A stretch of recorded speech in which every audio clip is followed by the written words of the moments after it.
has been a long-awaited video. I have been super nervous to film this because honestly, I wish I had better news for y'all.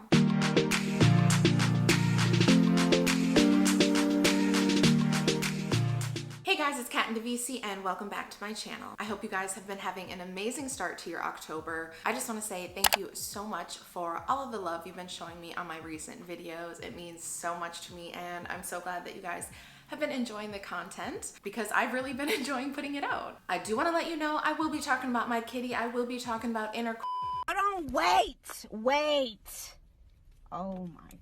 So if that's not your vibe, that's okay. I will catch you in the next video. This is for my girlies that want an endometriosis update. Maybe you think you have endo, you already know you have endo, you have a partner who has endo, or you're just a nosy bitch like me. Then just keep watching. If you guys are new to the channel, about 2.5 years ago, I got my second endometriosis surgery. I will link that video here just so we are all on the same page. I want to talk to y'all about the definition of endometriosis. Yes, I'm going to read this off my phone. I've got some notes because I've got lots to say and I want to make sure I don't miss anything. The updated definition, and this is the other thing too, there's just so much misinformation out there. If you literally just Google what's the definition of endometriosis, you will get an incorrect definition of endometriosis. That's a whole separate thing that, you know, that's another video we don't even need to get into. But just so we're all on the same page, the updated definition, this is as of 2021, I believe. And this, I will link all this information below, but the updated definition is endometriosis is a systemic inflammatory disease characterized by the presence of endometrial-like tissue found in extrauterine sites. So essentially that is saying bitch is a whole body disease, okay? Yes, it is typically a gynecological disease, but it is a whole body disease. Endometriosis has been found in literally all parts of the body. It is endometrial-like tissue, not endometrial tissue, endometrial-like tissue that is found outside of the uterus. And also, the NHS has listed endometriosis as one of the top 20 most painful diseases. So it is much, much more than just a bad period. So just want to make sure we're all on the same page for that, okay? Everyone take notes.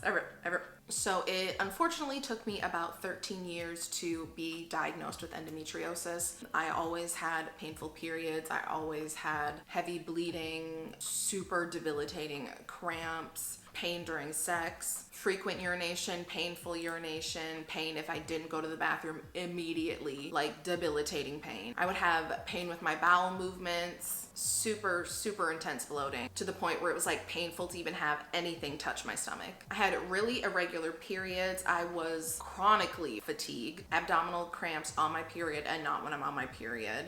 Nausea with a lot of certain smells to the point where like I couldn't eat things, which kind of like what I would assume it's like being pregnant. I wouldn't know. I've never been pregnant. I also would get really intense shooting, like kind of felt like an acid, like a sword dripped in acid that would just get like be stabbed up my anus and up my vagina, like all the way into my throat to the point where I couldn't breathe. Really, really intense back pain, leg pain that I kind of equate to feeling like my legs are stuck in cement or like I'm trapped under a car and I can't lift my body up. That is how fatigued I am, that I can't even process thoughts or form sentences or answer people. Or the main thing I notice is I really can't shake my head. I noticed I like to do that in conversation with people, and that was something else that I was experiencing, was I wouldn't even be able to shake my head to like nod along in a conversation because that was just too much for my body to handle. I also had cyclical headaches, neck pain, constipation, anxiety, depression, the list goes on. So I talk about all of that in my video from 2.5 years ago. If you want to see me go more in depth with that, be sure to check it out. I talk about prepping for surgery and what that is like. But let's talk a little bit about post-surgery, post-surgery, right? 2.5 years after the surgery. So after that surgery, I would say I was probably like severely bloated and in just kind of like surgery pain for about like 2-3 months, I say is the accurate recovery time until I kind of felt like myself again. But that also took weekly pelvic floor therapy. I did pelvic floor therapy for at least 6 months after that second surgery. And I have to tell you guys, that was life-changing for me. I feel so blessed that I was able to have that opportunity to see a pelvic floor therapist once a week. I'm gonna like take this down. I feel like this is too high right now. That's better. Sorry, I need to just put my blankie on because I'm just like, we're just chit-chatting, you know, you just came over. We're just hanging out on my couch. Where was I? Did you guys got your blankie? Oh no, I was waiting so you could go get it. Oh, okay, perfect. Oh yeah, could you bring me one too? No, I'll do the Coke Zero. Thank you. Okay, so anyway.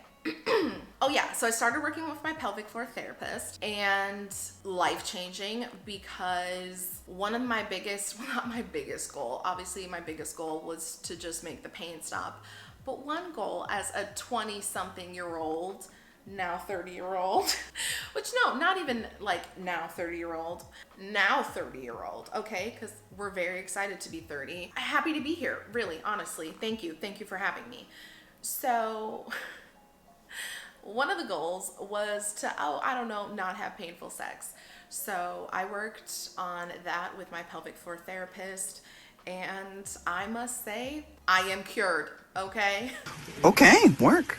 Okay, no, I will not say I'm cured. It still can definitely be painful at times, but it's not as bad as it used to be, and I honestly think I owe like 80% of that to pelvic floor therapy. I will say though, after my second surgery, I never have been like a huge drinker, but that was always something that once my symptoms got bad with endometriosis, alcohol triggered it and made it 10 times worse. So thankfully that wasn't like a huge decision for me. It was pretty easy.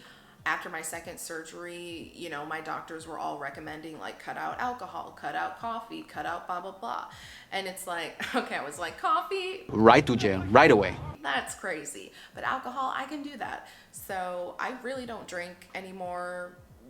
I like once in a blue moon, I will have a drink if I'm just feeling like in a silly, goofy mood. I actually did have a drink when I went to the Pusha T concert, mainly just because my friend asked and I got nervous and said yes, and then immediately regretted it. But I surprisingly was not in too much pain after that, which was very weird, but not gonna make a habit out of that. I'm still not drinking. I don't love alcohol. I don't love the taste of it. I hate how it makes me feel, and it makes my endometriosis just flare up. So it's like there's just no win for me in that.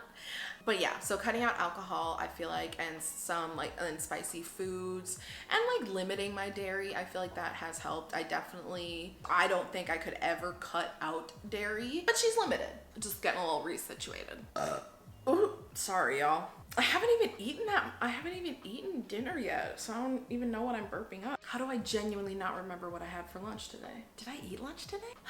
See, this is why I need a personal secretary. So fast forward to about 6 months post-surgery, I'm feeling like, damn, this surgery was a success.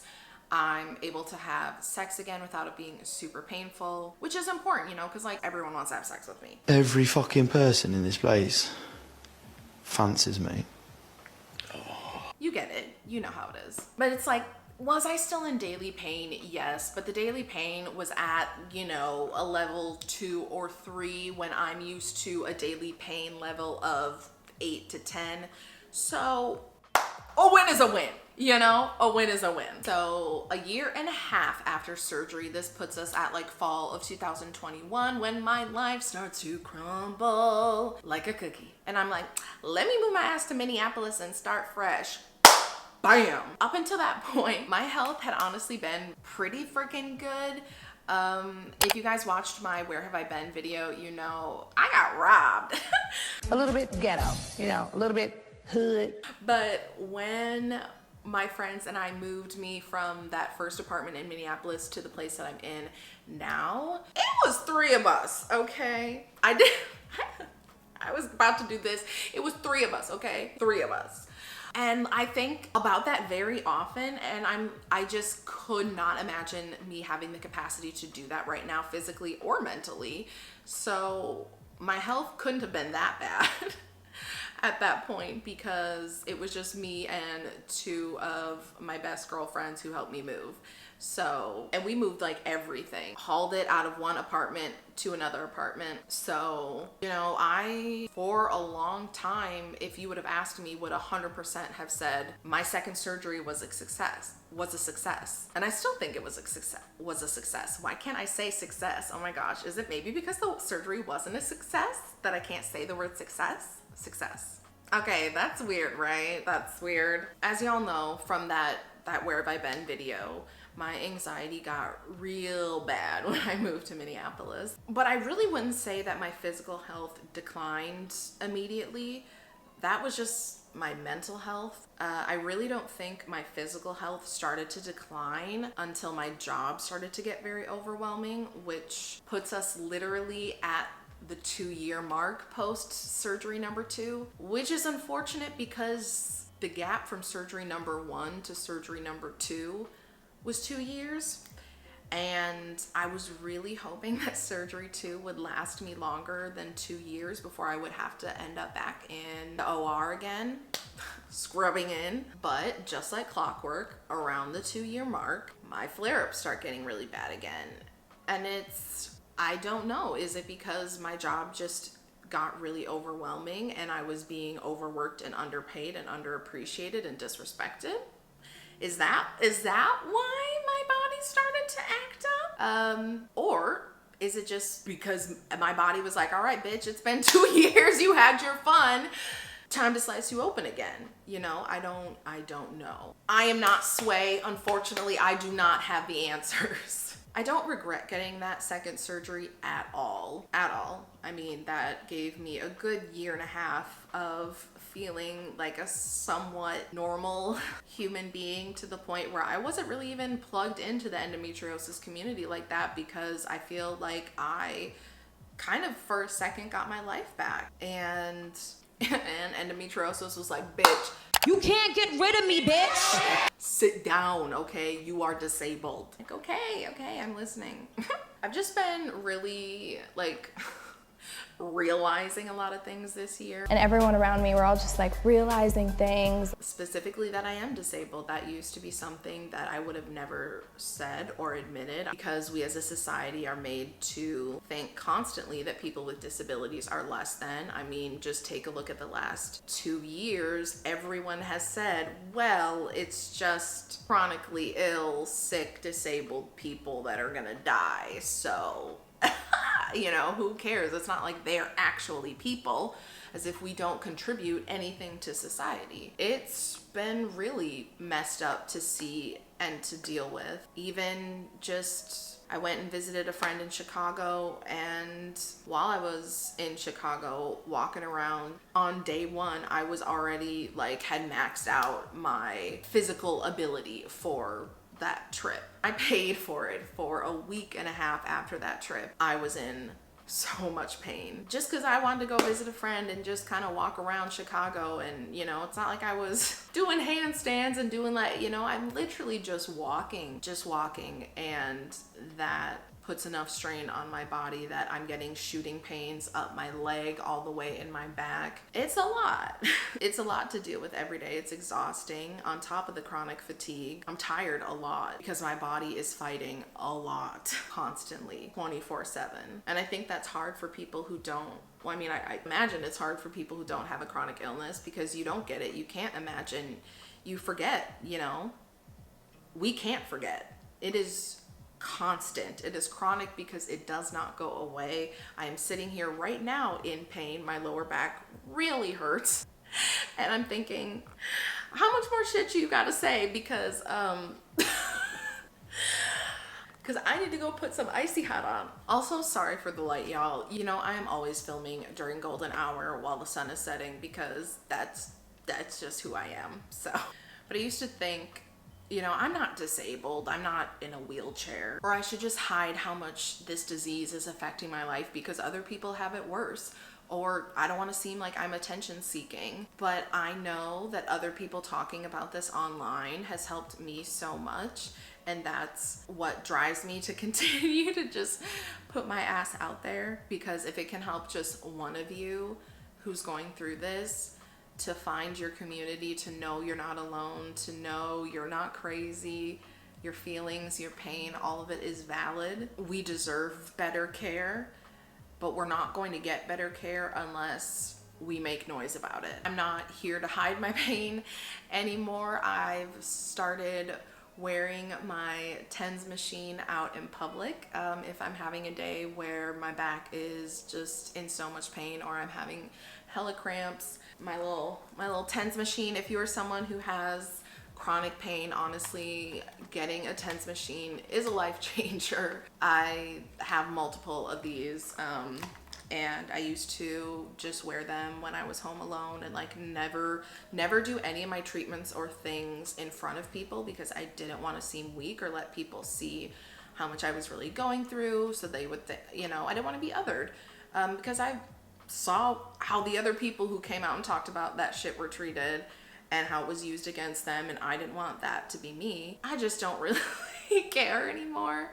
Like, it's at the point where the pain is too much. It does affect everything that I can't afford to hide it. So yeah, it's been a very humbling experience, honestly, to see that the people around me have stuck beside me, even though I'm showing them my most authentic self that I thought no one would want this version of me. And yet they're still here. It's almost as if we should all just be ourselves.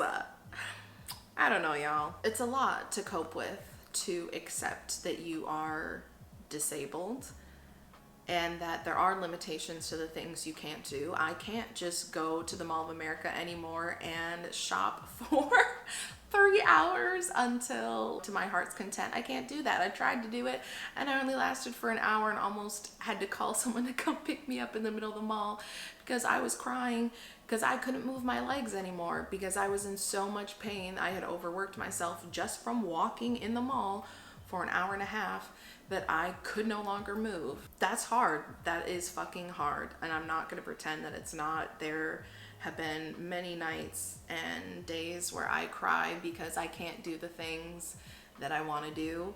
But as for what is next for me and my endometriosis journey, I am not really even in a place right now where I can think about getting another surgery. Mentally, I just am like not there. And for me right now, I've pretty much been trying to manage it with acupuncture and cupping, which cupping is a whole nother thing that I like cannot shut up about. If y'all want me to do a video on just like how I've kind of been managing my endometriosis, let me know. I can go more in depth into that because there definitely are a ton of little hacks and things of my friends. I feel like call me like their period queen or the period guru.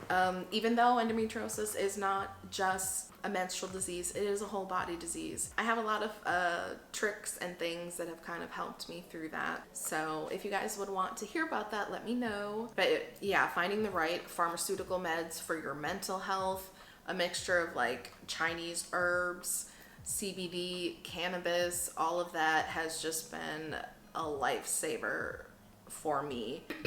So yeah, essentially a lot of those symptoms are all still there. I'm just finding different ways to manage them. I am coming to terms with being disabled, but also coming to terms with the fact that I'm so much more than my disease. I can show up as Catherine, who just happens to have endometriosis, and people still love me. It doesn't define who I am, and I'm not defined by what I can do or can't do. I'm worthy just by being. Will I get another surgery? I think I definitely will. I will. But I have internet friends who have literally lost organs, multiple organs, lost the function of their organs. Now they have to pee out of a catheter. They've lost their kidneys. Some of them have had to get endometriosis surgically removed off their lungs. Like, this shit is for real. So that is why I talk about it so much. I try and bring awareness to it because there's just so much that people don't know, and so much that even we in the endometriosis community still don't know. Like, did you know if you have shoulder pain during your period, you might have endometriosis? Did you know if you have painful bowel movements during your period, you might have rectal endometriosis? There's layers to it, you know? So we just need to get the word out. We just need people to know painful periods, painful anything, whatever, it ain't normal. That's not normal. and I think, you know, you should maybe get some help or something. It's not normal, and we need earlier screening so people aren't losing organs or losing their lives to this disease, because it is real. Okay, the sun is basically setting. I've got a really pretty sunset I'm gonna go watch while I edit this video, but I have a lot of exciting ideas coming up, stuff I'm super excited to share with you guys. Sorry it is so yellow right now. I'll try and fix it in post-production. But you didn't. But yeah, if you have endometriosis, comment down below how long it took you to get diagnosed. I'm super curious. Or if you don't have endometriosis, do you know of anyone who has endometriosis besides your girl? Because it used to be 1 in 10, but now it is 1 in 9. Thankfully, that is one good thing. I feel like celebrities more too are talking about endometriosis, so awareness is getting out there. It's just, we gotta make sure it's the correct awareness. If you made it to the end of this video, thank you so much. Comment down below with a yellow heart so I know you're a real one. Make sure you're subscribed and put those post notifications on. I will see you guys in my next video. Love you so much and have a good rest of your week. Bye.